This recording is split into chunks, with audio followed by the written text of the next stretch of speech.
University of Georgia students say they will not stop protesting even after these arrests. Atlanta News First Asia Wilson is on campus where students plan to be back out there once again this morning.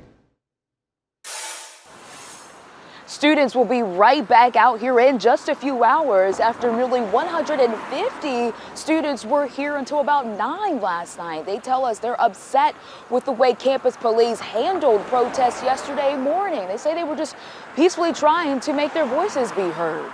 And this video shows the moment 25 people were arrested Monday morning, just 90 minutes after tents were set up on UGA's campus. Students say they were surprised when this happened, as they say there have been a long history of student activism at their school. Many of them believing they have the right to peacefully protest what's happening in the Middle East. But some say the university response to protests was not okay. I feel like they've handled it poorly. Free speech is our right, and I don't agree with them arresting students and trying to suspend them or suspending them. I feel like we have a responsibility to stop this, especially after the Holocaust. I feel like especially, institutions for higher learning, we have a responsibility to educate people.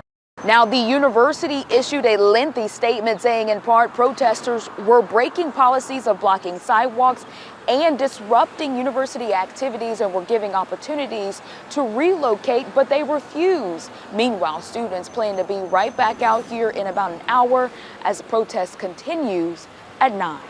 In Athens, Asia Wilson, Atlanta News First.